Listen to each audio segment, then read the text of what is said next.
Oh, good morning, everyone. How are you doing? Hope you had a beautiful and blessed night. I'm very excited to come and speak to you guys and lead you into the stories that I experienced as a youth and as I experienced as a teenager to help parents understand how we think. That's what we're going to talk about. Today, I want to help about how youth and teenagers think so that parents get to know why do teenagers do this and that. Uh, I don't know, teenagers, how teenagers think, how teenagers do stuff, why do teenagers do some things, why don't they listen somewhere somehow. Yeah, so I'm going to share tips that I've actually, I've told my mom and they have worked for her. So So tell us, why do teenagers rebel? Actually, let's start from there. Teenagers usually rebel because we have a question called why in our heads. When a teenager is told to do something, the first question, that when they're told not to do something, the first question they will ask themselves is why? Why are they refusing me to do this? Why are they refusing me? Why is mom saying I shouldn't do this? Like, we're usually very curious. We are very excited and very strong inside. So as a teenager, we usually want to Like you're strong-willed. Yeah, you want to explore and be like, you know what, I won't refuse until I see the repercussion of what is going to happen. Yeah, so usually most times we rebel because, okay, teenagers rebel because now I'm a youth. Teenagers rebel because they usually want to find out themselves what happens. But how can you overcome this with your teenager child? We are here to educate the nation, actually. Most parents, you're struggling with your children, and especially with a household of believers, and especially pastors' children. By the way, she's a picky. Oh boy, we had a run on each other. We had a run. She was running after me. I was running after her. She's my first daughter. I didn't know how to raise a teenager. I didn't know how to raise children. Like, it was a mix-up, a mismatch of everything. We mashed up everything. We had fights, you guys.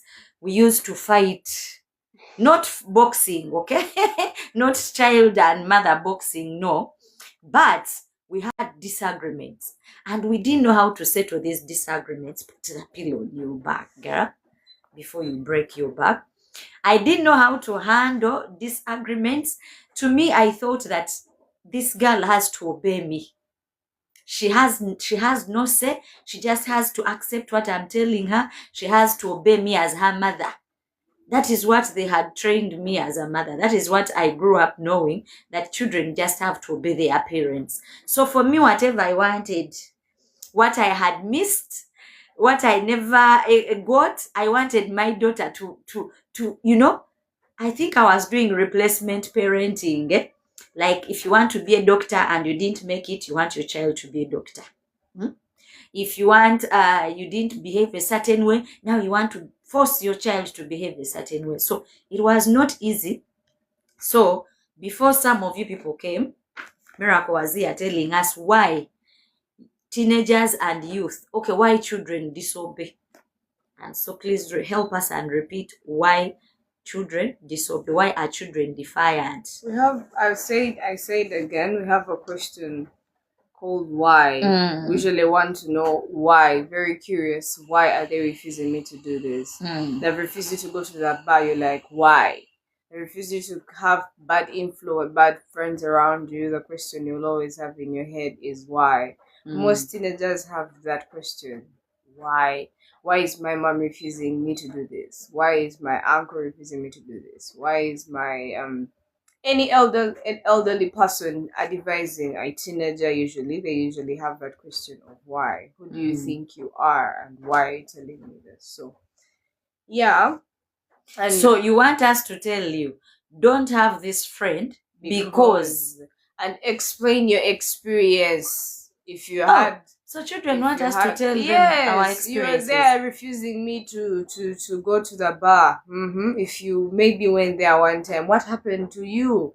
If you tell me, I'll be like, oh, if my mom went through this, then that means it's actually bad. And Miko, sometimes we don't want to tell you our dirty linen, our past. It's not. Sometimes it's not easy to speak. It's not about you're telling you. You can still bring it in a way that a person will understand it. Please, parents, yeah. If your child is doing a mistake and you've never experienced it, you correcting them and not telling them maybe the experience you had in it, it won't be enough. For example, if my mom, let's say for example, if my mom told me earlier that her bad influence led her to doing something she regrets in life earlier, I wouldn't have taken that path. But mom would tell me, don't go there. Don't be with this one. Don't be with that one. And I'm like, why? Why is she telling me to do this? Then all of a sudden, my curiosity will push me to go find out what happens if I have bad friends. So if you had bad friends, share that experience with your child. Not in a way that you're trying to shame yourself. You can be like, yeah, when I had bad friends, I learned how to do drugs, and then drugs made me go to rehab, which is a session I did not enjoy. This is what happened. Bring it up in a way that share your experiences with your But children. I've shared some of my experiences with That you. is now, not even before. No, I did. You're sure? Say sharing experiences with me when I was in Form 5, literally. Miko, I told you some experiences. Most of them. Okay, the ones, Katumam, what did you tell me when you had bad friends? What happened to you? Bad friends, actually, let me be very honest and tell you. You see why I didn't have certain examples to tell you? Because I gave my life to Christ when I was in P5. Yeah, my entire life, I have grown up in church. You've never fallen back. I backslid. Yeah, that's what I'm saying. Don't you see? She also backslid. But I backslid for 1 year. And because, I was a dancer. Guys, listen. I was a dancer. And in my entire life, I had never, ever gone out of home or church. My life was home, church, school. Life, home, church, school. And then one time, I meet this group of dancers and they know that I know how to dance and they recruit me. And for the first time, actually, I think it was even after college. No, it was in senior 6 vacation. For the first time, I was able to see the world in a different way. That was my first time experiencing the outside world out of church.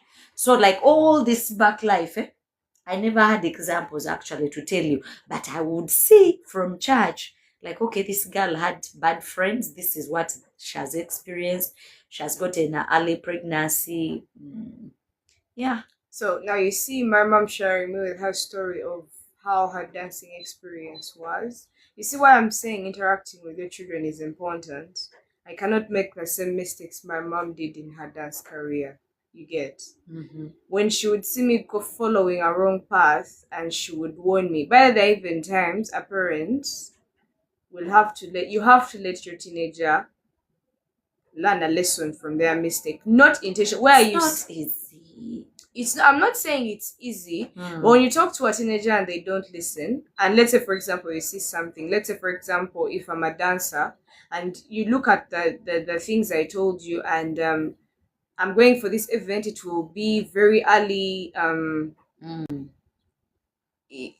to let me say for example I've gone for my dance concert. They called me. They did not inform my mom. I come and ask my mom for permission, and my mom is like, "No, Miracle, I'm not going to let you go for this concert. I feel like something bad is going to happen. It's not happening in the night. It is during day. That means you're sure that person will be safe, and it is close to a place you know. Let your child go there. You know, it sounds very insane, but my mom let me experience some things, and she would tell you, see, I told you." So after me experiencing disappointment somewhere, and these parents who want your child to be so perfect all the time, but not they are parents that never show or never accept that they can go wrong. Yeah, you mean parents? Yeah, I think parents will have that so thing. You have that ego of me, I can never be wrong. When you advise your child, even when the child is right somewhere and you've said something wrong in the midst of advising them, and they're like, "Mom, Bambi, you've said something that has hurt me." you're being like a disrespectful child. I've also done that. Yes, when those years back. Those years. You're being so disrespectful. I'm not saying children should shout at their moms, no. You let your mom first speak. All parents, actually. Yes, let your mom or parents first speak. Then give your opinion about what she has said. You'll be like, okay, mom, I've understood. I won't do this again. But you said something that has actually really hurt me. If your child tells you that you've hurt them, say sorry. It won't kill you, and I say sorry. And if you don't apologize sometimes to your children, it makes them strong-willed. That's what pushes most teenagers to be strong-willed. They're like, for sure, mom blamed me here. I might have done a mistake, but she did it too much. Then he or she tries to talk to you, and you're there being hardcore. They will also But sometimes there are children we try to be soft with, and still they take our softness for granted. So I also feel like the reason why maybe children become take softness for granted is how you portray it to them. There is being soft to a child to a certain to a particular extent, and being soft because there is also being soft because you're not showing your worth as a parent. That's also wrong. My mom is a very nice person, but when she says don't do this, she actually means it. You can be like, Mommy, I say don't do this, and if she says it's okay. My mom is someone who will do something wrong. She might not realize it, but if you go to her room and knock and sit on the same bed with her and let her know, and you're like, Mom, I didn't like the way you actually spoke to me, she'll gently tell you, I'm sorry, what do you think we should do about that? You understand? Give your children time. Talk to them. Interact with your children. So you mean some parents don't give their children time? Their parents, we used to study with kids. If their parent is coming, the kid wants to hide under the bed. Nenga, for what reason? The kid maybe failed math. And if you're shouting at your kid but they performed bad, why don't you bring your reports also? Hey. Did you get 100 from the very first time you said studying to the day you graduated? No, learn how to encourage your children. You see?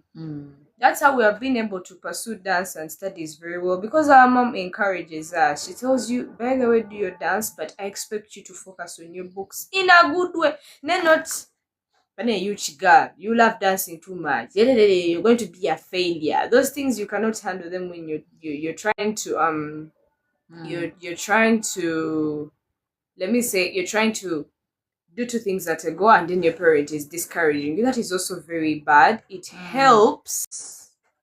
It actually makes teenagers hard-hearted. Okay, when a parent is trying, look, let me give an example. When a teenager comes to a parent and gives them maybe a business idea, or they want to talk to them, and the response the parents give is totally negative, they're actually going to do it whether you want or not. So when we give you negative response, you will go ahead and do it. There is giving negative response in a way that a child can understand.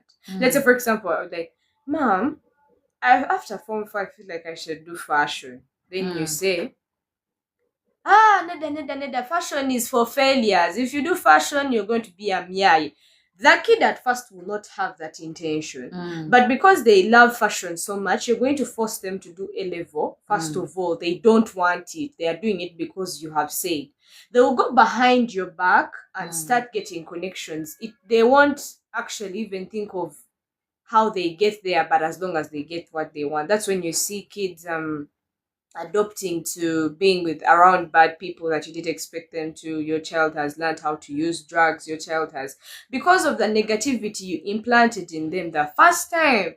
When your child gives you an idea, first tell them, let me think about it. Give me a period of time. Give me a period of time, and we see what we can do next about it. But your child has given you an idea, or trying to talk to you about the way they want to pursue their education, and you're literally showing them that for you ever since you were born, you knew that graduation was the only. How many people have been successful that have branched? You first think about that. And parents who think branching is wrong for your children, as long as it is in the right hands and in the right way, your child can be as successful as someone who has done A level and gone to campus. Because either way, even though they branch, they will still have to go and do a bachelor's of that course at university. So now I wanted us to focus on this thing. You say that parents, we should give our children time.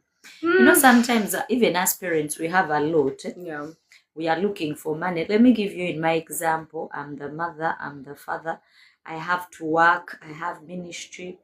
So please advise us, because the Baganda say that even your child can drum for you and you dance. So today we are here to hear from you.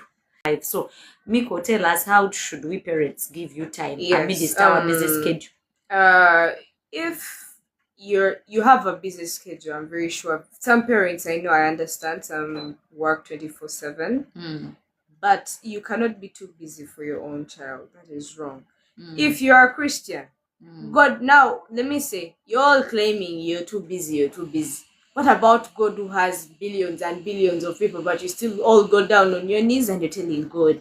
We shall tell you God is divine. God is divine. He's also a parent. He's your father. He gives you time. He's someone who will give you time no matter his busy schedule.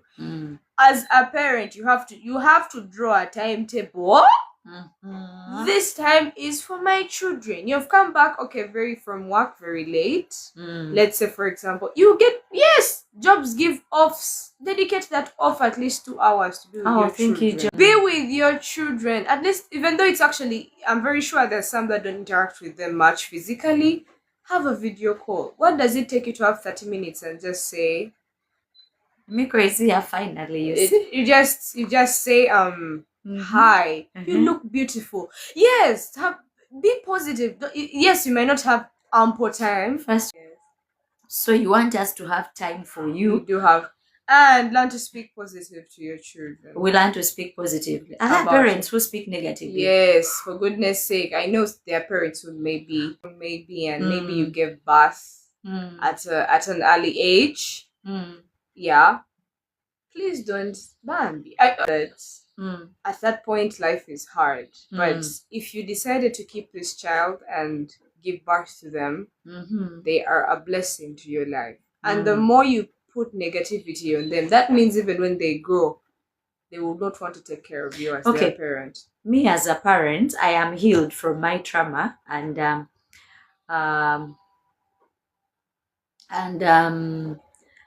I share my story with people because God gave me permission to do so. So I want you to reflect on our life back. Is there something negative that I had said to you and it had affected you? It had affected your life? Yes. Please share with some parents. Mom used to make me resemble make me as an example of my father. Not the good side of him, the bad side of my dad. God, I'm so sorry. Well, my dad was a strong-willed man. You tell him something. So there are times I would just do a small mistake, and she's all like, "Anna, you're all like your father." I'm like, but I just did something. You would never look for her to apologize from guy not seeing that gap, because feel sad. Now, emotionally, me as a child, I would actually be like, you know what? If I'm like let me really be my dad. After all, she's doing whatever she's saying whatever she wants towards me, so I'm also going to leave an example of my father. You paint that picture to them and they will want to adopt it and actually do it to hurt you, so that you also so every time I told you you're like your father, you would do those things to hurt you the same way you hurt me. You get? You're telling me I'm like that dad. I'm trying my level best to be someone good, and they are telling me, Ismanya, I'm like my father. I will also be like my dad, so that you feel that pain. So really, it's not a good thing to be negative towards your children, really. Yeah, so learn to speak positive to your children and don't compare them to the past people that hurt you, please. We shouldn't compare our children to. My dad is not me. I am me. Miracle. I was created in the image of God. I was brought differently. I look like my mom, but I am not my mom. So they're two different things. So when we compare you to ourselves or to your dads or our exes, like your dad, it hurts you. We carry a different we carry different destinies in life. So if you're comparing me to someone who hurt you and yet I'm a child you bore, a precious gift God gave you, he did his mistake. That means actually you should be feeling bad for him because he's missing out on something precious, other than you telling me that I look like him. Why would I look like someone who left their children? Okay, I'm sorry. So basically, yeah. I'm sorry. You have to know that even as parents make mistakes. Yes, those are mistakes we are talking about, so that other parents don't do them. You're not doing those mistakes anymore. Oh. Yes. Because we interacted with you. You know, my mom has this policy: when she feels like the house is going a bit shaky, she'll put meetings so that everyone can speak how they feel about someone, to air out their parents and your children. You don't make it a policy. You need to start sitting your children down and go out with your daughter sometime just to talk But to them. Miko, there is a time I took you out. You even didn't want to talk to me. You didn't want to eat the food. You were looking at me like you're really this angry, smoky fire. Because and yet you are the one who had Was done a mistake. But yes, even as baby teenagers, when you do mistakes, we know, but we don't want to accept. That's just the thing. It's a thing. We reflect back after. Actually, if we're advised the right way, we reflect after. So you mean we advise you the wrong way? No, not that. For us, we are there to be pissed, Muna. You know, it's part of growing. So children are always angry. When they tell them you're doing this, they know it is wrong. But they get angry, very angry. So, but after, most of them, we sit down and reflect and like, by the way, they told me not to do this. That's why when you cane a child, let's say for example, when you're grooming a child to grow up to do something, if you don't want them to go to the neighbor's place and they do it once, twice, thrice, and you discipline them, some parents cane, which I don't advise. If you ground them from having something they preciously love. You don't want us to cane you? You can ground your kid. Okay, caning is the right thing, but not do it too much to traumatize the child. You can deny them. Can you give an example where I caned you and you were traumatized?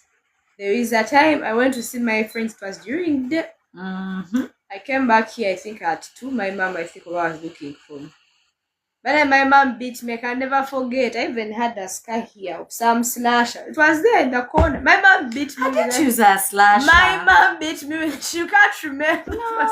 No. It wasn't a slasher. My mom, you see, my mom used to have temper. That right now she's so jolly, and I thank God my mom transformed. She just had somewhere. I think I had so much. You know, my mom would come back home. And we know she's coming, and people hide. Please give us a lot of Mama had a lot of stress that she would not even remember what she used to cane you. It's even a time. But my mom came, what had we done that the 3 of us, was me, Zion, and Zoe. But anyway. No, you went roaming. No, by the way, do you know a child that I really didn't cane? Zoe and Gavi. Yeah, I have caned Zoe once. Zoe twice. And Gavi, Israel once, but you and Zion, you used to walk a lot. What used to make you walk a lot? Like, you know, there are days mom actually had no idea that we had actually gone to figure out how to get money for our family. Me and my brother. It's a part we never talked about. But Bambi, they paid us for that. And I can never forget. You're advising parents not to cane their children. But okay, it's okay to cane them. Make a child lie down and discipline them. But I don't beat them like as if you're doing mob justice. Because mom would cane, the times I would wonder. Sorry, but I apologize to you. Forgive me. You forgave me, right? That's why we are laughing about it right now. Okay. So, but she's a lovely mom. She has. So I used to cane you like. It's when the time you threw a saucepan. I was like. Let me tell parents, if people deal with your depression, deal with your trauma. Me, I had a lot of unhealed trauma. Oh my God. And I was in that place where I was so depressed. Please, guys, help children to learn from this. There are few parents actually who put themselves out. The other day when I was talking to you, you said something that really caught my attention. You said that parents will pretend like we have never done any wrong. How does that affect you? our children. Those parents who think they are so perfect from head to toe, it's wrong. But I accept when a child tells you, but usually the very little ones, the ones who are not shy, now like Rafa. Rafa is the one in the family who will stand boldly. He's the last born and be like, by the way, mom, you speak badly, you've spoken badly. Or will tell my grandmom, why do you love shouting? Oh, will tell me, Miracle, you cuss a lot. It's not good. Yeah. Don't show that you're and now usually you're a super parent. Usually parents, what they do, because they are older than us, they want to show us that point of view. Yes, we are supposed to respect you, but if you show us that you can also go wrong, it's a lesson for us to learn that advice needs. You're trying to advise a child, but you yourself cannot take advice from them. You're not perfect. Vanna. You know, as parents, sometimes those things work. If you shout at your child, let's say, for example, if every time they do a mistake, and the words you tell them, this child, when the you can repeat that in English, because we have some people who don't understand. If you shout at your child and you're like, you're not understanding, you're stupid, you're a hooligan, your child will say those very same words to the sibling. Can you imagine, Pastor Dixon, that those beautiful parents are usually strict? No, actually, Pastor, I was so depressed, by the way. I was just dealing with a lot. Yeah, you can continue, Mira. So, yeah, you shout at your child and you're trying to make them stop. Hi, how are you? You're trying to make them stop doing something, but yet you're also implanting it in them. You're trying to show your child that bitterness is bad, but you're bitter to them. So how does that work if you want them to be a better version of yourself? Right now, I am far better than how I used to be. I also used to shout. My mom didn't know that when she shouted at me, I also became a problem to my siblings. Oh, I used to raise my... mom would even tell me, stop shouting at your sister. Okay, when you do something wrong, she calls you in her room and you have trapped together. She's shouting at you. But then when mom started showing us that you can speak softly, but discipline someone, we actually learned how to keep quiet. Nowadays, I'm someone mom will tell that, hey, Miracle, I've done something wrong, and I keep quiet, and the next word I will say is, I'm sorry. But because she used to throw words at me, that's why I would also want to. You would shout at me too much. I would also want to make you see, Miracle. Let me tell you something, my daughter, that you don't know. Some of us parents, we became parents when we are young. Yes. And we didn't know any better. We had never gotten any training, any class or somewhere. No one had taught me how to raise children. And then also, the parents who raised us, your parents, they also had trauma that they never healed from. So it was transferred trauma from generation to generation. Okay. So you find a parent is having children with unhealed trauma. Her herself, the parent, she still carries the trauma from her family. So you find, I am a parent, like now me. I used to shout because where I grew up from, mothers shouted. Parents have to remember that children actually learn from what we do, not what we say. True. So in my family, where I grew up from, mothers used to shout. So I thought shouting at my child, especially you, the firstborn, there is that pressure that I had. I never wanted you to do the mistakes that I did. I wanted you to be better than me. I wanted you to have a better life. So in doing so, little did I know that actually pushing you so much was affecting you negatively. But I'm sorry. But now you see, I'm a better person. My siblings also reached a point and they fear me like the way they feared my mom.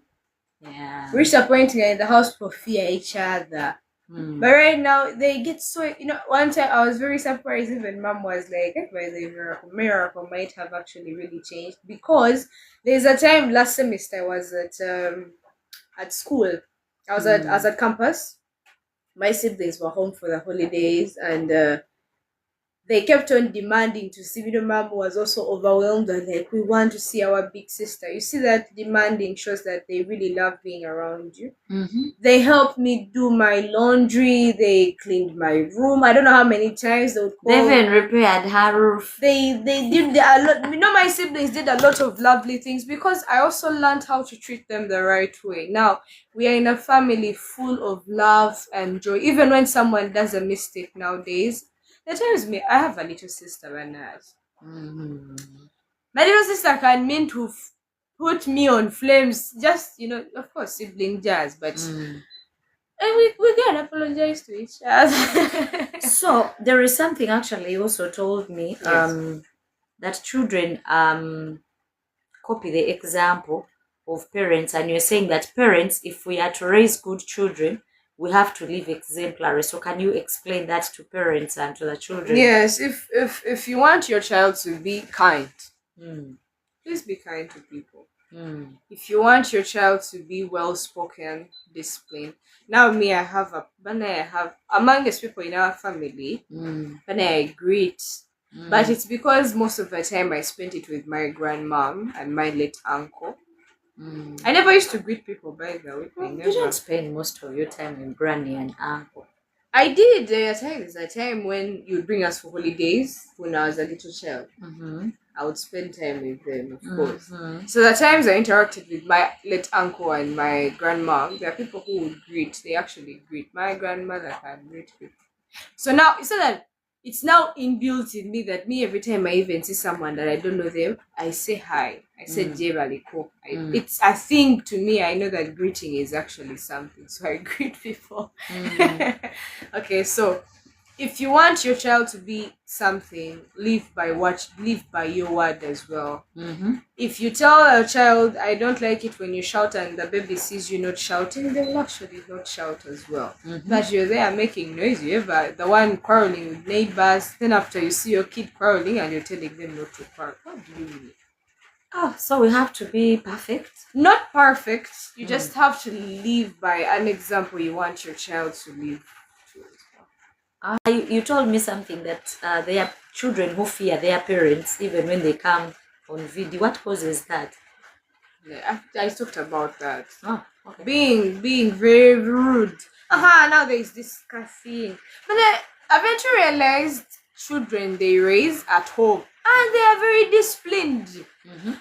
That the parent knows my child can never do anything wrong because the parents don't want to show their kids that they can also go wrong. So that child will want to be 100% perfect towards the eyes of the parents. But when they go behind their backs, they turn to wild things. Oh, that's why you say that children are parent pleasers. Yes. Most children. Now there are these children I come from a rich family. Not most, but the highest. I don't think so. I think children who come from Christian homes. Yes. Correct it. Christian homes. When your mother is shouting at you all the time, this is wrong, they are not even parenting you the right way. You will start doing the things for them to see you and be happy, and you'll see a smile. But deep down in your heart, you're like, Kalibi, I'm doing this for my mom. At one point, let me use myself as an example. There's a way I wanted to leave home so badly. Look, girl, you wanted to go. Yeah, by the way, I wanted to leave home so badly because I was I lived in a family. My mom is being perfect. My brother pretends to be so good at home. At school is the opposite. Yeah. Yes, they will actually be very sweet at home, very nice. Then they go to school. Now that was the same thing with me. Ask my mom. I would come back at home. My mom would actually have no problem with me at one point. Then they would call her. My mom would. They would, if they spent a time without calling my mom at school, that holiday I would get gifts. I'm telling you, this girl, I did know actually. Parents, let's accept that we make mistakes and we don't know everything in the parenting book. Now, for me, I thought because I am a leader, I am a pastor, I taught Sunday school, I thought I knew everything that was in the book to raise the children. Little did I know that actually I was driving the children away. Oh, thank you very much. I didn't know that I was driving the children away. So what happened? Miracle would show me that she's a very perfect child because I demanded perfection from her. I want you to know, parents, let us break repetitive cycles. I grew up in an environment where I had to work for everything because after my father's death, I went to live with another family. And in this family, they were paying my school fees, feeding me. So every time my aunt would remind me how they are paying my school fees, how they are feeding me, how they are helping me, the orphan. So I was pushed in a corner to live a life of perfection. Even my mother is a strict, perfectionist woman. So I grew up believing that for me to be loved, I have to be perfect. So when I had my own children, I pushed them to be perfect. So Miracle reached a point of showing me here at home, we are fine, dear. How are you, Connie? Miracle was showing me that she's very nice, she's very good. But let me tell you, they would call me every time at school, and I would reach at school when this child has done things, and I'm like, no. Please, parents, when the headmasters call you, when the matrons of your children tell you that this is what your daughter is doing or what your son is doing, please believe them because they spend a lot of time with them. So let me give you this one example. I think we used it one time in a workshop. By the way, you can call us to talk to your church members, your families, whatever, your groups, especially those who are running NGOs. Our number is there. We are free to share our story because God has delivered us. Now they called me, you people. Miracle at home never used to borrow money. She used to show me that she doesn't borrow money. I reached school. This girl you see here had been a single mother, struggling to get money to meet our ends meet of life, looking for school fees, looking for shopping money. Like it was so tight on me. I was so depressed. And then bam, they called me at school. Your daughter is the chief borrower of money. Do you know half the dormitory was demanding money from her? I was in shock, in disbelief. I was like, no, my daughter cannot borrow money. My daughter is so good. I've raised my child so well. I read the Bible for them. But let me tell you, reading the Bible for your children without you living an exemplary life or without you being a loving parent towards your child does not guarantee that they are going to do the scriptures. So read the scriptures for them, but learn to be a balanced parent. Don't be so tough, seeking perfection. What tell our people? So yeah, there are these. We give examples of now. What made you borrow money? I actually didn't even to live a life of what my mom didn't explain. Now let me give you an example. When I was still a young child, before things went left and right, we were a rich family. I came from a wealthy family, me as the firstborn. I remember because I was there, and by the time things went bazaar, I think I was in P3. That's when things. Oh, let's fast. I was still talking about the point where I was borrowing money. When things went upside down, as a child, I also had my own family. My question was, why aren't we eating good food anymore? I was used to eating meat, chicken, going out for pizza nights. We had money. If I say that we had money, we had money. I was this kid, being the firstborn. When I said, Daddy, I want a bicycle, the next morning, it would be there.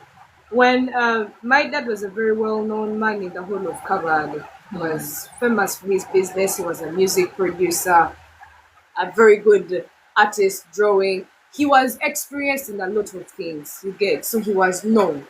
My mom, on the long side, she was a very loving mom, a pastoress. My mom has been a pastor ever since. So anything I wanted, my mom would dress me in these fancy clothes. I went to very expensive schools. Do you know one of expensive schools in Kabale back then? If you are paying 1 million in a primary school in 2012, your family had money. I was at Kabbalah Preparatory, opposite Chigezi High School. That's where I used to go for my. I went to a school. It had very beautiful buildings. We used to eat luxuriously.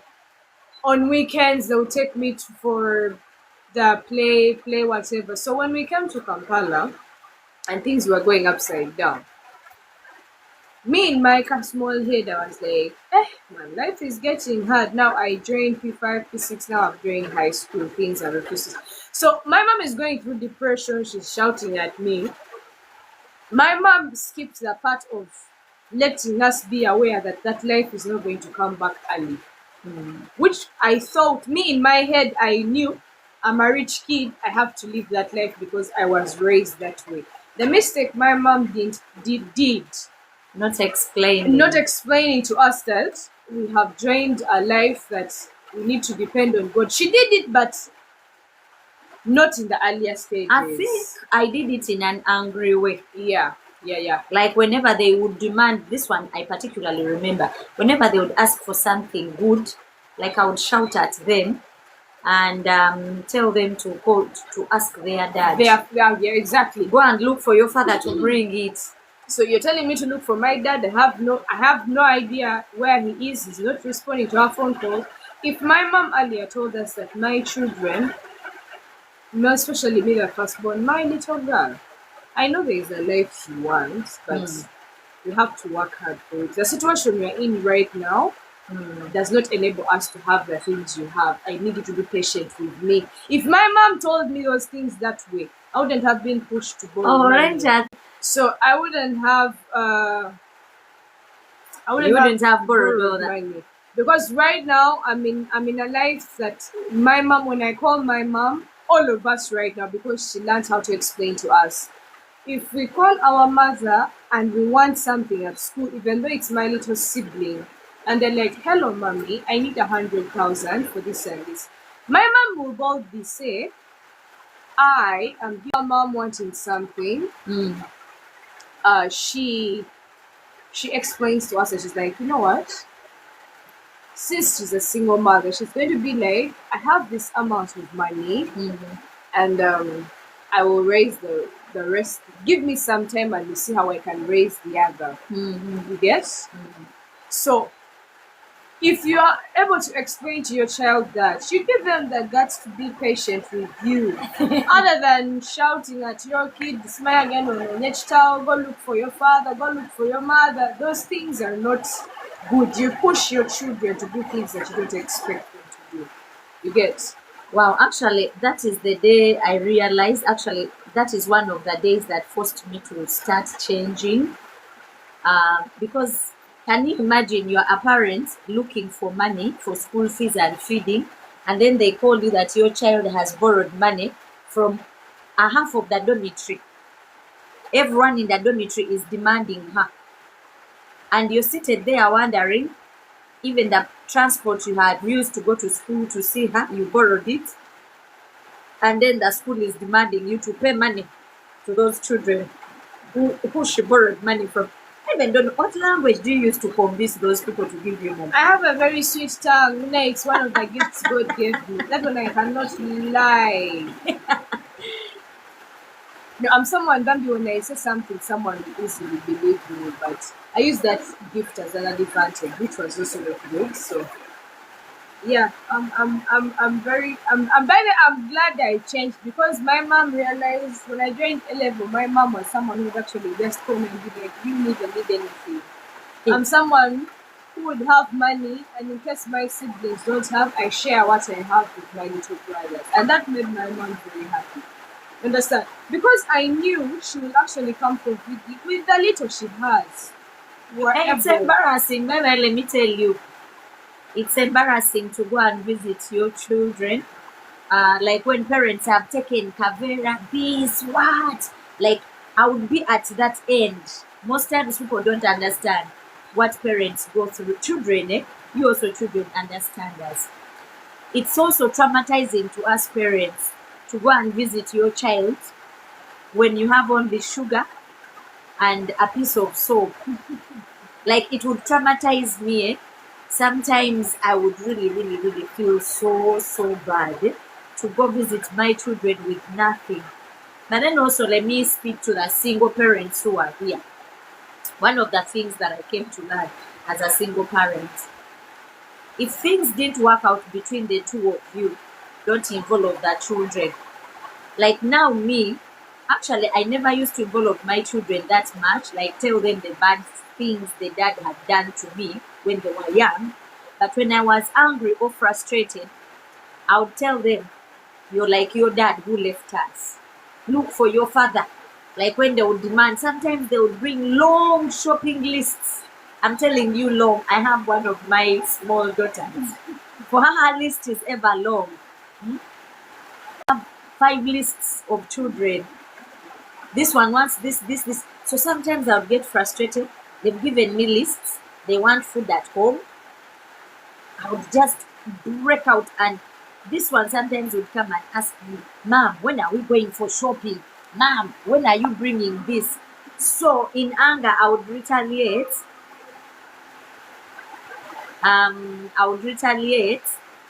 And tell them things like, go look for your father. Don't disturb me. I'm not your father. Yeah? You people, you're not even kind towards me. Thank you, Bree. You're not kind towards me. So I would speak out negative things, which I think affected them. And every time Miracle would commit, do an offense, sometimes I would not listen to her side of the story. I would just assume immediately that she's wrong, even when they have wronged her. I want you people to know that children from single parent homes are bullied in school. That's what's oh, thank you very much. That's what I came to learn. That actually those children in school, they get to know that your child is from a single household parenting, and they would bully her. So sometimes she would be defending herself, protecting herself and siblings, but me, I didn't want to listen. I wanted her to be perfect. Me, I was so tough. I was so frustrated. No money, no words. I shouted at her, and what happened? Miracle disappeared. Miracle ran to her friends. We looked for her. I wasn't even able to sleep. I didn't sleep. I was regretting a lot of things. I was like, God, I'm so sorry. God, I'll never talk to this child badly. God, please forgive me. I repented the whole night. I was praying. Little did she know that actually I love her so much that I didn't want her to disappear. Do you know, we even had to go to police. My friends came in, were looking for her. But what brought all about that? Because I was depressed and failed to come to reality, to terms with it. I had failed to treat my traumas, and I was projecting my pain on the children. So parents, let us not project that on the children. So I was sharing with you people why children are defiant, why children are big-headed, why children don't listen to their parents. So what have you told them? You can go through for them. One, you have to learn how to be positive to your children. Learn how to speak positive to your children. Learn how to handle issues the right way. Don't shout at your children or speak negative things about them. You're making them hard-hearted, and they'll keep on being rebellious towards you. Learn how to have little talks with your children and find out where you've advised them in a way that they don't feel it's comfortable. It will help you guys enjoy, and you know that you will actually better your skills of parenting. You see these meetings that we have with our mom. My mom gets new skills and is like, oh, maybe I should change the way I talk to. She knows how to talk to each of us. She knows Miracle is someone, if she does something wrong, you talk to her immediately, tell her it's wrong, and give her some time to first sort herself. She will come and apologize. By the way, I do. That's how I function. I'm not someone who is. Hi, Frank. I won't say that. I won't say that. Me usually when I'm talked to, I don't bark. I don't shout back. Used to back then, but nowadays, when mom says, Miracle, don't do this, I'm learning how to say sorry immediately. But I keep quiet and listen to her. Then I'm like, okay, mom, I leave. Let me also ask you a question. What used to make you respond to me like? Because you used to shout at me. But nowadays, mom is someone should be like, Miracle. She reminds me of her lane. She's like, don't forget I'm your mom. And in a good way. doesn't shout at me. She's like, don't forget I'm your mom. I know we are friendly, but she reminds me of the lane and my boundaries I'm not supposed to cross. So when she tells me something, I listen to her. I will think about it. Me and we have different 5 siblings. Then is someone who will tell something, he will apologize immediately. Gavi the same. Even Zoe, I think I'm the only one who needs to improve, and I'm improving that part. The rest of people, you tell something, they listen and apologize. Me, I take my time, and I'll come and say sorry. So, parents need to learn how to talk to your children. It will help you improve the way you parent your children and have ample time with your children, a little time with your children. Get to know what they like and what they don't like. Yeah, to help you advise them the right way, teach them the words. Basically, even those who are not Christian parents, it will help you. Like your children will be the best version of whatever you actually ever going to. So meaning there's something you said, if you want your children to be behave in the way you want your children to be, right? Yes. So meaning that children, most times you copy what we do. Yeah. Oh. If you shout a lot, your child will adopt that. I used to have a very bitter temper, but then, you know, my siblings used to fear me a lot. To a point I didn't understand. My siblings used to fear me so much. I remember the times when we were little kids, mom would shout at me. Then also when they do something wrong, because I was scared. I was scared. I was scared. I used to also get scared, and I wanted mom to find perfection at home, so I would also shout at my siblings. But nowadays we have a timetable. We fix things. We have a timetable of our housework. I also lead by example. If I want my little brother to wash plates, I will wash plates first.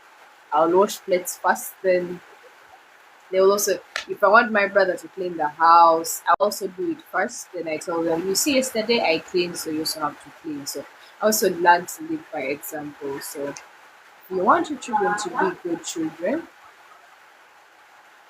live by example, speak to your children, know what they like and what they don't like, and tell them what you also expect from them in a good way. They will listen. Trust me, they will listen. So yeah, that's it. I think I'm done. I've said it all. No, there is something actually. I've said something it all. You said to me that you have not talked about. There's something actually I wanted the parents to hear. But let me tell you something, you'll be surprised. How would you feel if your child told you, instead of our dad going, we wish you to die? Yeah, because at one point my children felt like God should take me to heaven. I don't know, was I that bad? You were so mean. My mom, my mom was so mean. You know, now let me tell you, my mom and her mom was some other story. You know, we wouldn't even associate with children in the village because you dare cross our grandmother's compound, you would just go with stones flying behind your back. Then now they feared now that's what my mom was saying. She had a strict mom who used to shout. My grandmother was also someone who would shout because they shout at us. You're living with a grandmother, she's shouting at you. You have a mom shouting at you. Basically, we also had our own environment. But right now, they are two different people. You know, my grandmother is actually very okay seeing kids actually coming to say hi. Not spoiling things in the compound, no. Coming to say hi and associate with people. But we wanted it. Yeah, yes, of course. More especially, there's a time I really wanted my mom to die. She was so mean. She would speak very big words, very negative towards me. She would never see the little light I had. You know, there are times, Bambi, I would change. Bambi for a good. You know, when I do a mistake, my mom had one problem. She would, you know, you would do something wrong and say sorry. She would remind you from the day you were in P4 up to date of the same things you did of that time. But you're like, Mom, I would tell her, Mom, but I'm changing. She doesn't see that. let's say you've You know spent those days. 1, 2, 3, 4 months without doing that thing, and you do it that particular day. She will not realize that maybe those 4 months have been 4 months of a good person. She will remind you of how bad you were 6 years back. And I'm like, but I'm trying my best. You see, even when your child puts a little effort, maybe notice it. Even when you're quarreling at them, you'll be like, quarrel like this. Miracle, you did something wrong. At least the past 4 months you are okay. Please try to increase. Be like, yes, you did something wrong and I see your efforts, but I want you to be better. Please add more effort to what you're doing. That's how you're supposed to quarrel. Don't quarrel.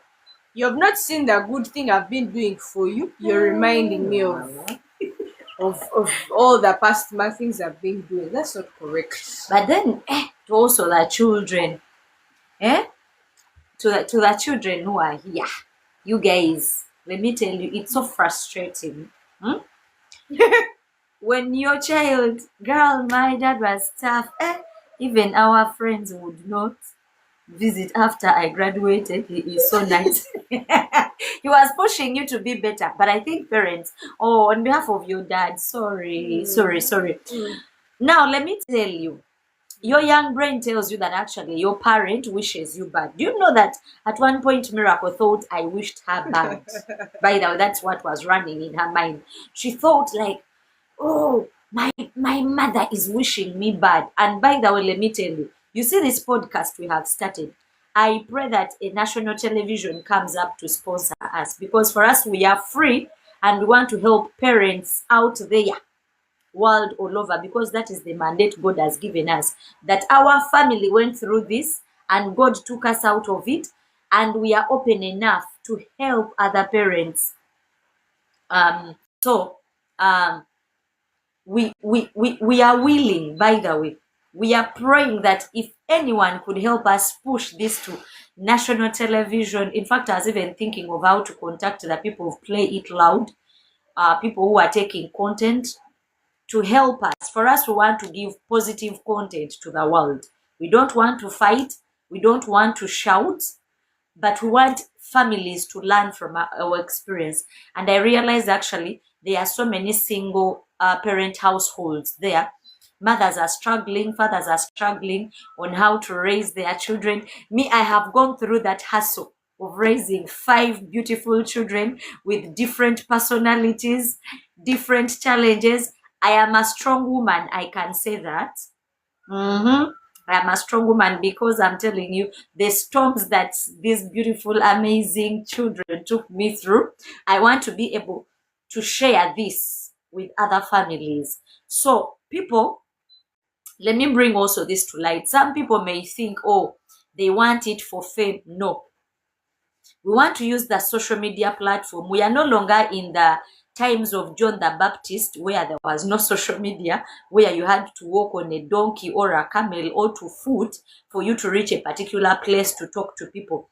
God has given us the social media. God has given us the media. We want to use this platform at least to save, even if it's 100 children only. At least to save, even if it's 3 families only. At least to speak life into people who have lost life. To speak hope into children who have lost hope. That is what we want to do. So if there is any media person who can pick this up and help us and give us a bigger platform, we will be grateful. You see why I'm holding my daughter like this? Because we don't have a camera. Like, for us to be able to do like a bigger podcast.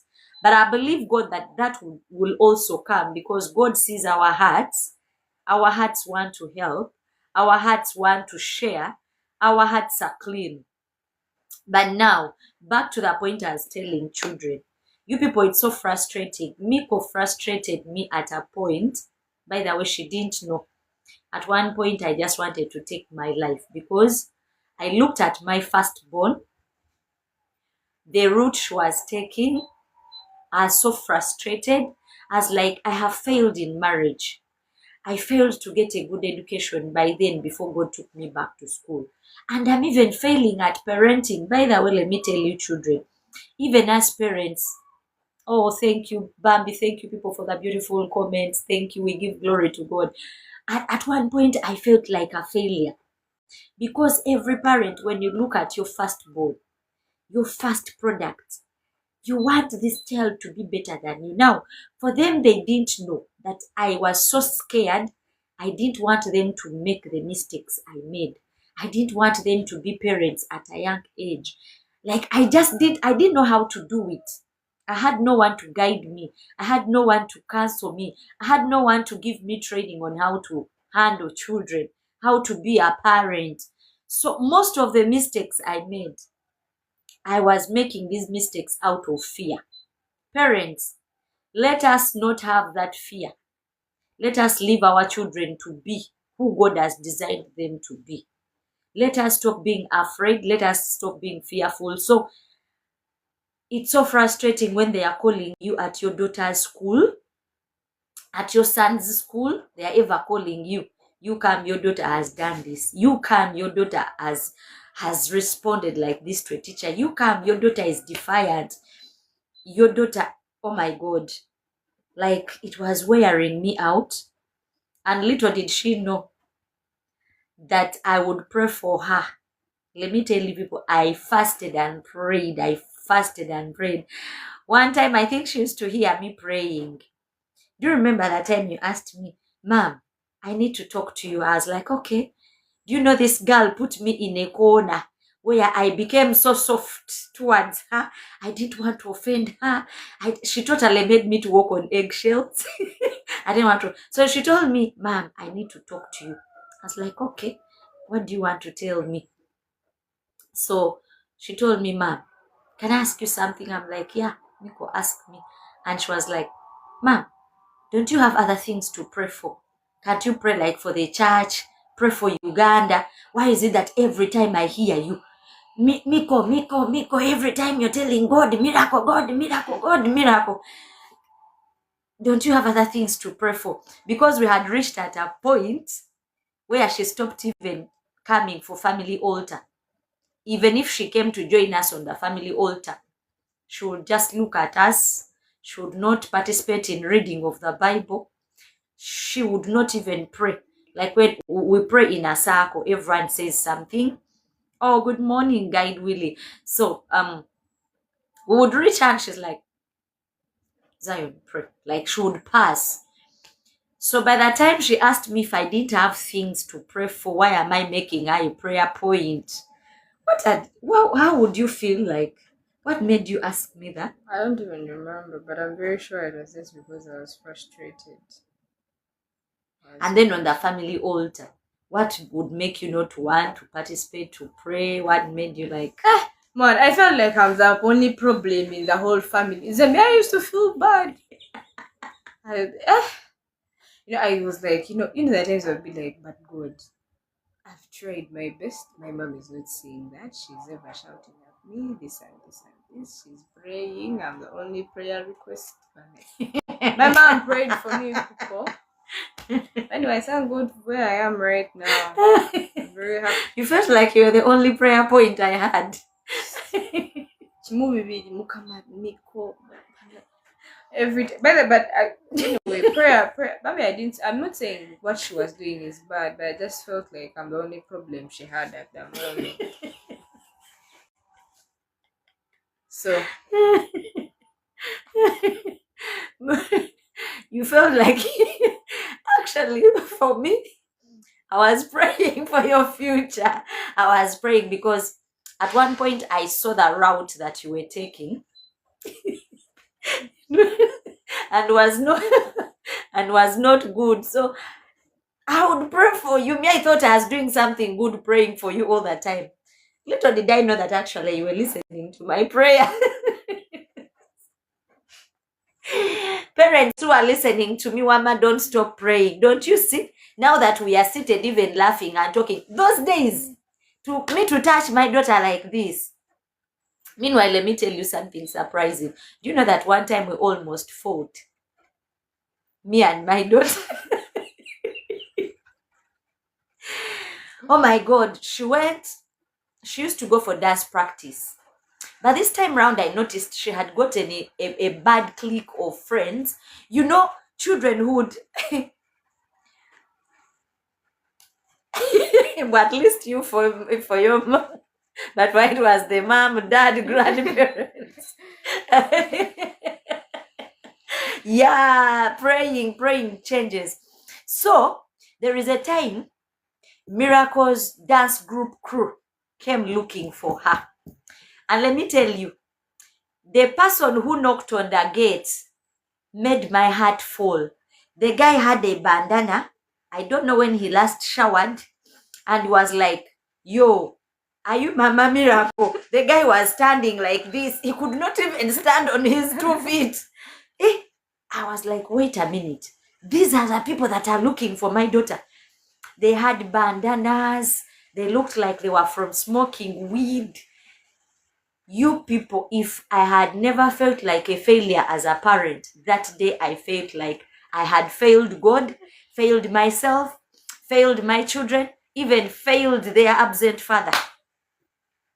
Because I was like, if God now calls me, how am I going to leave my child like this?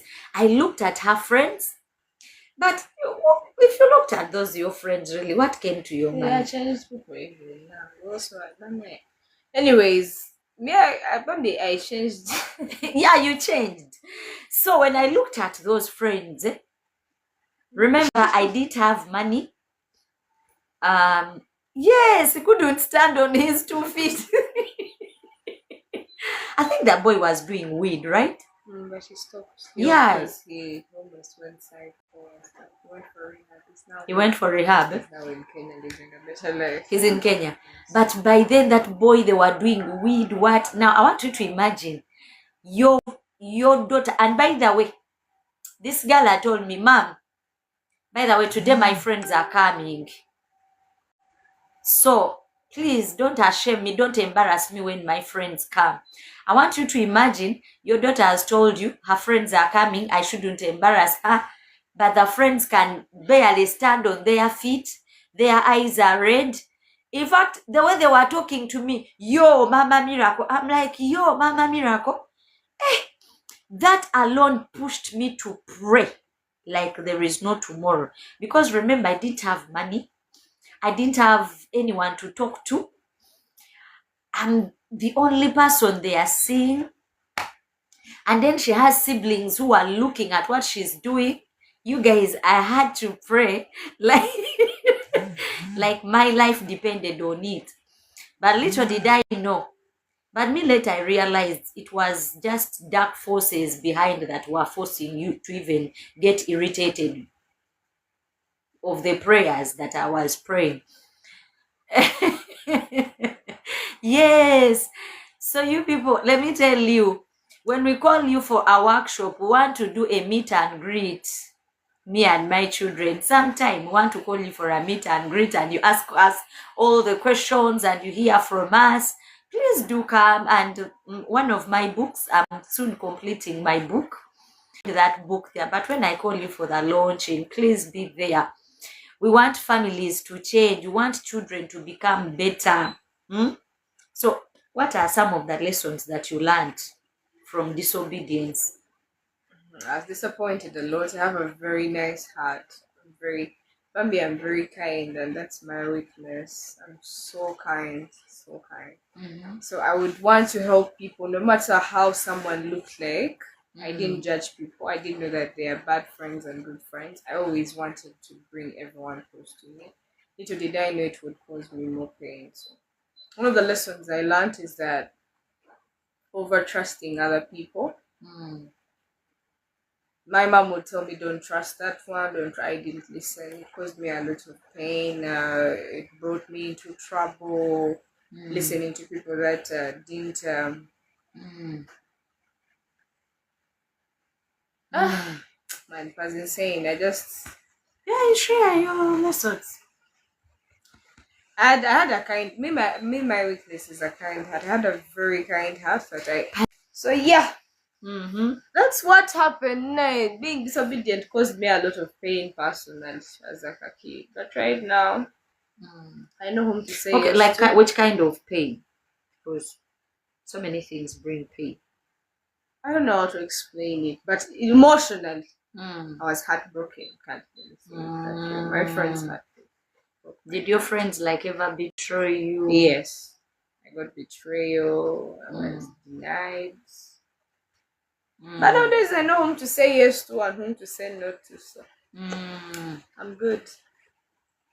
Wow, kind heart is power. Wow, that is good. But she cannot pay back evil for evil.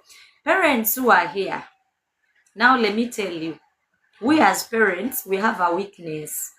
We want to show our children that we are perfect, like we fell from heaven. Yesterday when we are having our talk, Miracle was telling me, you parents, you want to show us that you never did mistakes. But hey, if we were also to dig your past, but you tell us to dress properly, yet you used to dress badly.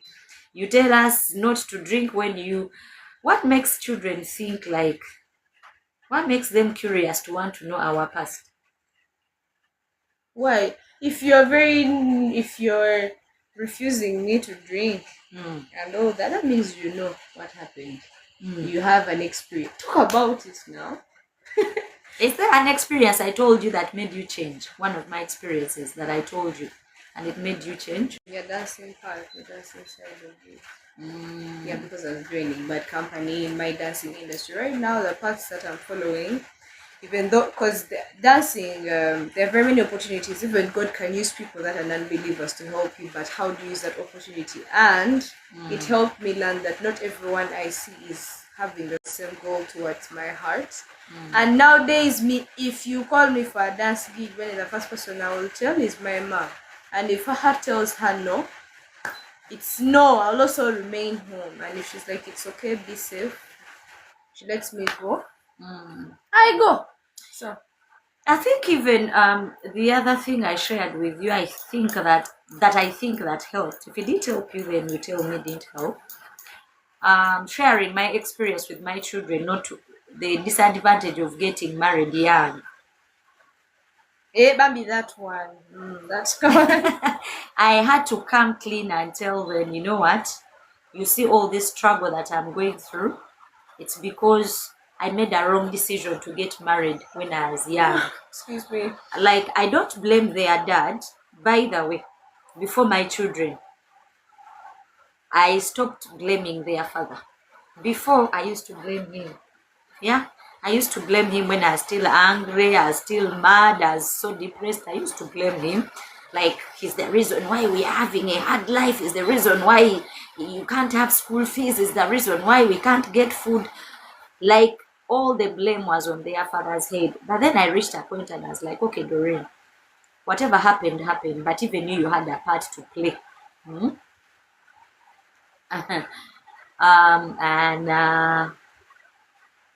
Nah, we don't do that nowadays. We don't do that. So I told my children that actually I want to take responsibility. I had to sit with them. For us, we have family altar where we sit and we speak.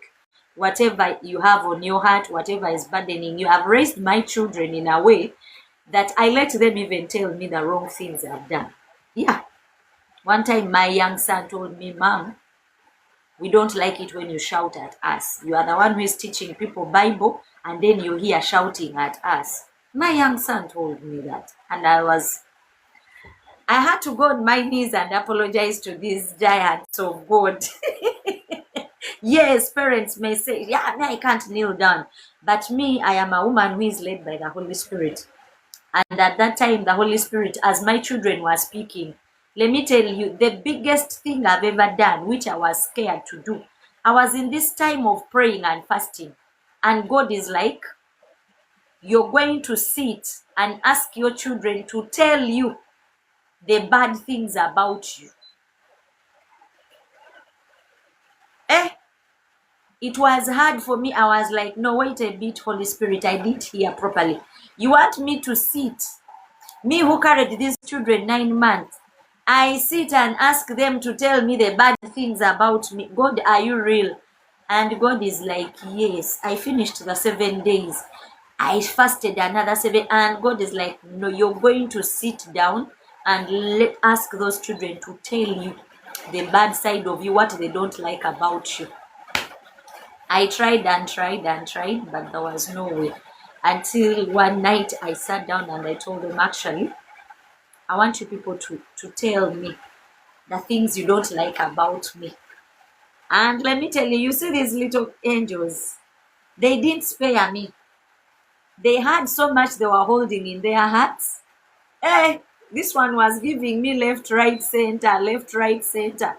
And then what happened? It was hard for me to swallow. I'm going to be honest with you.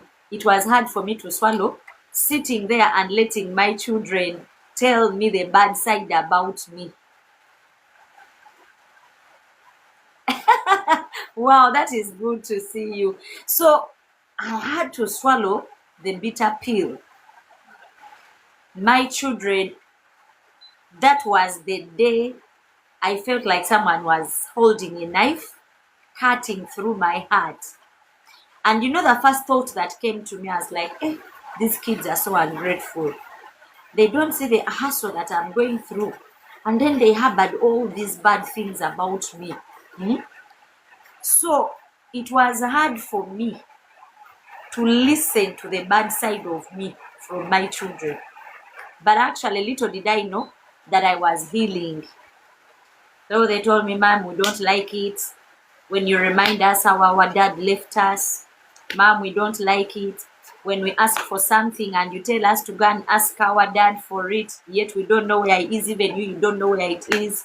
And then they came out. My son actually said, Mom, I hate you so much for taking away our dad. Actually, her. I think they used to share notes, her and the follower. You took away our dad. Mom, I hate you so much. It was so much. But then God was like, do not say anything. I want you to sit there, take it in all, because those children are healing. They had all this trauma in them. And actually, the last one was like, Mom, you shout a lot. We don't like it when you shout a lot. You ever shouting and screaming at us. And then one told me, I think it was Israel, who told me, Mom, we don't like it when you promise us to do something and you don't do it. You would rather not promise us. Basically, I'm going to tell you guys, that was a tough night for me. CEO, that was past. Where we are now, God has done a good work in us. So it was hard for me that night. I couldn't even sleep, you guys. I'm telling you. It was hard. I went and cried. I remember, I have a habit of praying from outside. I opened that door. I went and told God, God, you're so unfair. With all the pain that I'm going through, with all the burden that I'm carrying, how could these children be this? But then I realized God started counseling me. And actually, I'm a parent who intentionally watches other people's sermons. Like, I went and started searching. I went on YouTube and started searching what happens to broken families. How do these children grow up? I went and started reading psychological reports. And then I realized that actually, after that night, my children became closer to me. And we started making it a habit. I think it's now like 7 years. 7 to 8 years. It's a habit for us every holiday. Parents, please adopt this system. It may hurt you the first 2-3 times, but you would heal. For us, it is a culture here. We freely talk about what is hurting us, what we don't like. If Miracle doesn't like something the sibling is doing, we bring it out. And then we pray for one another. We forgive each other. If I have something Miracle is doing that I don't like, we talk about it. We decided to move in the light as children of God. We walk in the light. So there is nothing unique that someone can come and tell me about my children that I don't know. Why? Because we have a culture of speaking to each other. And I told my children, always tell me whether it's good No, no, no, no, no, no, no, no, no, no, no, no, no. Guys, no, no, no, no, don't start that. Don't start that. Mm-mm. Right now, I cancel those marriage proposals. My daughter has to first finish her master's. What do you want to first do for yourself, by the way? So, you're going to tell them? No, I don't want. Oh, you don't No, want? no. Okay. No. So, I told my children to always tell me the truth, no matter how ugly it is. Some truth they tell me, I'm going to tell you as a parent. I need to to get a glass of water, and I'm like, hallelujah. Amen. But it has helped us to heal. So there is nothing I don't know about my children that we have reached a point they even tell me they are weaknesses.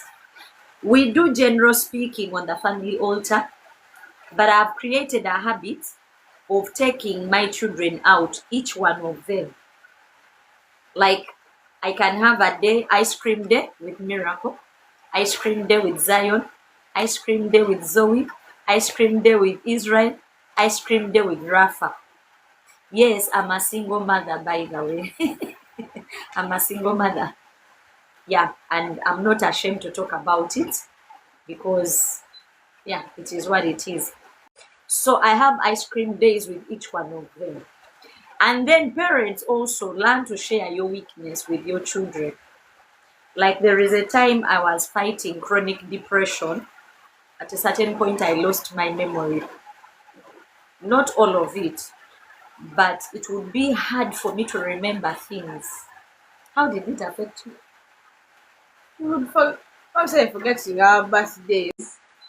She promises you something, she gets money, she diverts it somewhere else. So really did made it affect me much because I would understand, but usually the last born and the second last and mine, it was this, but so we had promise, man, you know. Yeah, so I was actually, I thank you, my children, for standing beside me.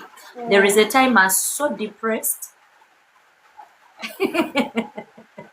No, even other single parents are doing their best to, but we thank God and we give glory and honor to God. So there's a time I was chronically depressed and I was undergoing therapy. Actually, I reached a point and I stopped going for therapy because to me, everything was not adding up. My daughter was disturbing me, money was not coming, jobs were not coming. By the way, things were not adding up. I stopped going for therapy. I started forgetting. I was so forgetful. I believe God that one day He will bring that good man who will love my children and I.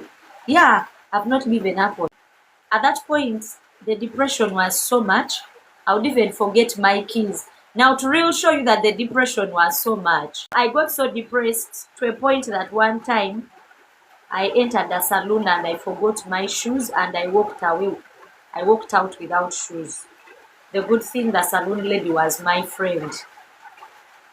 And she called me, Mama Miracle, banange. When I be denga to come back, you forgotten your shoes.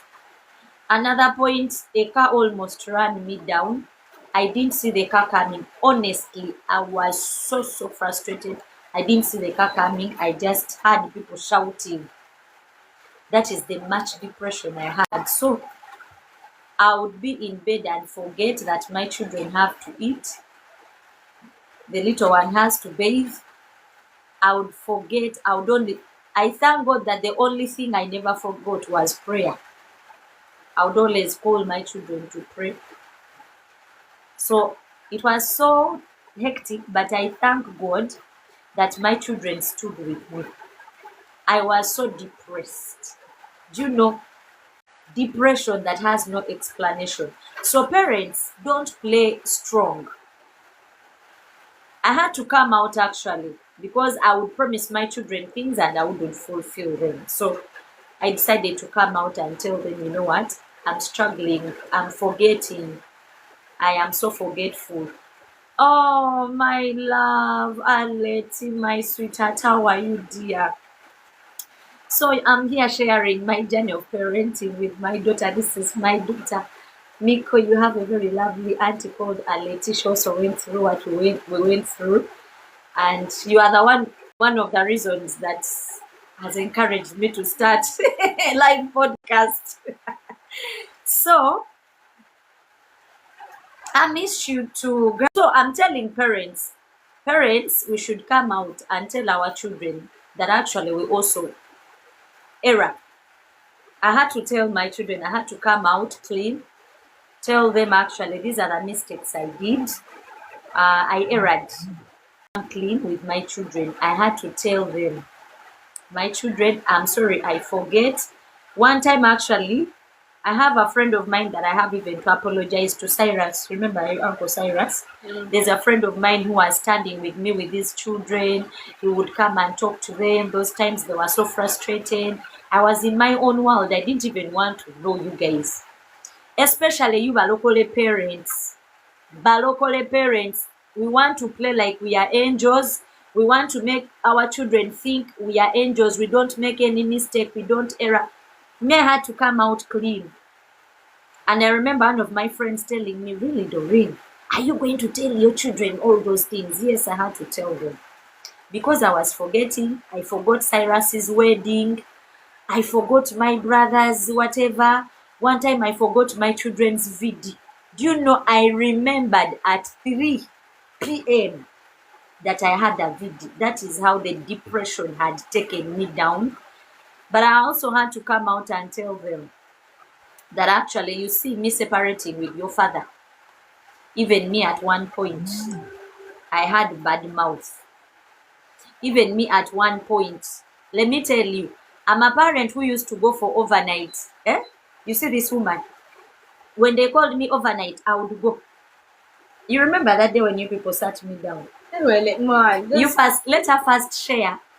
My mom reached a point, she doesn't care about us, she cares about pleasing the other pastors. She's linguistic. My mom speaks very many languages. Even her mom by then I'd say changing. She had become a very nice person to us. I remember.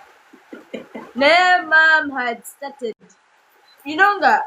she really doesn't care about us. We just reached a point. I told mom, but no, for sure, look for actual places. That's where you go and even do your work. If you are coming back home with money that you paid, then she was using it was being used by very many preachers, sorry to say. They don't see us as a value of her children. All they care about was her talent. We sat her down and told her, by the way, ma, when you just come to Kampala, the church we love up to date was Watoto. No, I don't want to lie. So mommy said change in ministry. I think you have to follow her. She's your mother. You can't say me. Mom reached a point where perhaps we even no longer want to go to church. Now we got there.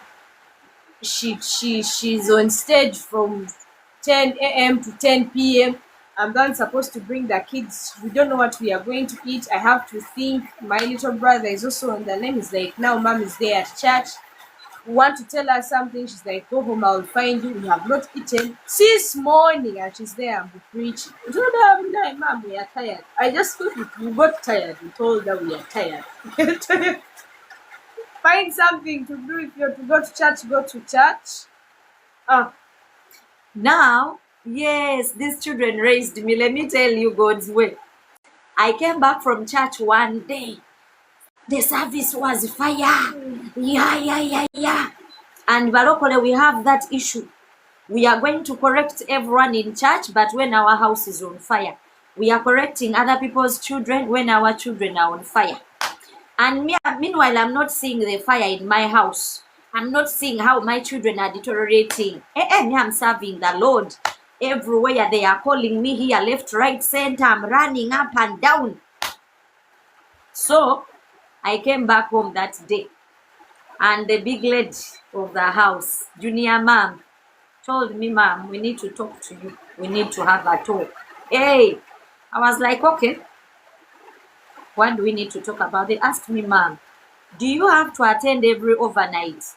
Do you have to go for every seminar and every conference? By the way, me, I'm a nonchalant pastor. I'm a nonchalant believer. Truth is truth. Wrong is wrong. Right is right. I don't have a middle zone. If we are going to help people, we have to be honest with ourselves, believers. And one of the biggest lessons I learned from my children, So guys, they sat me down and they told me, "Mommy, can you imagine you left us?" I think that overnight, there is an overnight I went and thieves came. Thieves came and they were trying to break in, and there were only children in the house. Parents, you see the mistakes we make. So my dear, they told me yesterday we were so scared. You go for every overnight, you go for every mission, you go for every ministry. You're serving God and not knowing we are also children that God loves. You guys, I had a very painful lecture that day. And from that day, I'm so selective where I go. Yeah, even when she's to go, maybe it's so funny. I don't know how maybe other parents don't let their children know where they are going. But our mom, she made it a point this even when we got asked, she's like, on the 25th of August, I'm not going to be around. When my mom is leaving home, and you see that I'm a big, and if she's leaving her home, my mom will call you several times, like, Miracle, have you checked, double check that door before she goes to the power plant. Double check that door, make sure everyone eaten. I will get the phone and go to everyone's bed, and mom will give you a good night pay. That's how our mom has improved. See, the children parented me. She even knows, we even know how to video call now when you're in our rooms. We sleep in separate rooms, so when you feel like, there are days she would come back, maybe she's tired and her door is locked. So we have the audacity to actually come and video call her and be like, Mom, do you want to have breakfast or something? Because we know she went for an overnight, she has gone to a conference. But then she even texts us to see what she does sometimes. Yeah. A few that you see that will help your child. It depends. You're not supposed to tell a child of 5 years the experience you had when you're 20. Of course, I can tell you any of that when you're 5 When I years. was young, I'm telling them they might misquote us and start mentioning their kids. No, learn when to share. Open up. Yes, you have also grown up. You've been through all our stages. When you're sharing stories of your mistakes you had, share them according to the age of the child. The things my mom has told me over time, she has been telling me things as I've been growing. She didn't find me when I was 10 years and tell me about early pregnancy. We started talking about that when I was exactly 18. Have stages to talk to your children. Yes. Parents, please don't hide truth from your children. Like now, me, I'm preparing to take them to their ancestral home. I want them to see where they come from. I'm not going to leave them there, but at a point I felt they were so young, like to go there. But now I feel they are grown. I want them to see where their father was born, and never know in future they can go there and help them. Actually, me, I'm a single parent who is giving thanks to God for giving me the privilege to raise these children. So, single parents, single mothers, I want, please extend here, single mothers, come here, let me tell you something. No matter how you argue and fight it and deny it, location single parents who are here, especially single mothers, I know that man left you, but I want you to first come to terms with it. Both of you participated in the breakage of the marriage. Most times, single mothers, we come out and say it is only the man. No, both of us participated. It takes two to make a marriage. It takes two to break a marriage. Now that it happened, forgive yourself and forgive that man. Mr. Man, forgive yourself and forgive that woman. Do not hold any grudge against that person. Number 2, forgive your past. Forgive yourself for the mistakes that you made. Don't condemn yourself. Don't judge yourself. Don't crucify yourself. Number 3, come to terms. Sit with yourself and say, Doreen, where did I make a mistake? Most people don't want to listen to that side. Most people don't like that side. Come to terms with the mistakes you made. If you need to apologize for them, do. If you need to apologize to the children, do. I have to apologize to my children for for making mistakes that have kept them away from their father. I had to apologize, by the way. Yes, I had to be accountable to myself, accountable to them. Was she listening to you? Yes, I'm listening. We have been listening. I know what she's talking about. She has heard these things over and over. I have told her these things over and over. I had to apologize to them, by the way. I told them I'm sorry. I'm the reason why you're not with your father. Yes, the father may have done certain things that he may have made his own decisions, but me as a mother, I had to take accountability for what happened. Number 4, don't spoil your ex in the eyes of your children. Because like it or not, these children will remain Magezis and they carry Mr. Magezi's blood. Yeah, Yani, that is a fact. They cannot carry my blood. They will always carry his blood. They will always be called by his name. I cannot change the fact. They are his children. God has just used me as a faithful steward to raise these children. But their DNA does not change. They still carry their father's DNA. Matter of fact, I forgave him. And let your children know that you forgave that man. Every time you have challenges, don't bring in your ex. Let me give an example. Before I got healed, when we didn't have food, what would I say? I would blame their father. Imagine, for not having food. We don't have food. Kale, that's your father. Yaka, yaka, yaka. Meanwhile, in front of the children, I came to accountability and I had to apologize to these children. I'm sorry. I damaged you for the early childhood, your early part of childhood. I said wrong things about your dad in front of you. I blamed him for this and that. And I purposed and I was like, guess what? From today, we are looking up to God. Only and only God. Oh, sweetheart, we don't know where he is. Baby, for that we don't know. We don't know. But I know wherever he is, God has kept him well and he's doing well. And we wish him the best. So, stop blaming that person. Stop blaming that man. Stop blaming him and hanging him on the cross. Yes, even when I'm talking to marrieds or when I'm talking to singles, I balance my talk. I am a counselor who balances what I speak. Yes, I'll talk about his weakness, but I'll also... I don't blame myself. I went past that stage. I stopped blaming myself. So right now, actually, the people you see here, God has healed us. We are healed, actually. That's why we are able to sit here and share our story with you. Share our journey with you. What else have I left out that single mothers need to know? Single mothers, depend on God. Please depend on God. You see the thing that my daughter said? Let's be exemplary. You're not going to be telling your children to believe God when you're bringing different father figures. You're telling them this is uncle, this is the father, this is bringing people. Some single mothers have made a mistake. You're not yet healed. You're still dealing with the past trauma, the past pain you have gone through, and then you're bringing different men in your house, different men in the face of your children. Please don't do that. You're going to confuse these children.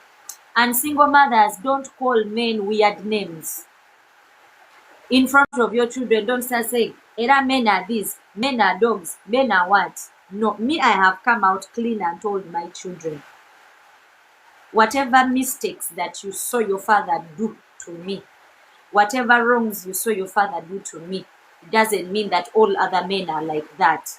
Actually, I'm praying for my children to get married and marry well. I'm giving them all the tools they will need. I'm giving them all the counsel. I'm giving them all the reality. So I have told my children, my marriage and your father not working out doesn't mean that your marriage will not work out. Doesn't mean that other men are like that. Doesn't mean that like other women are like how I used to be to your dad. Doesn't mean that other men are like how your dad used to be to me. Don't name call yourselves. Don't insult each other before your children.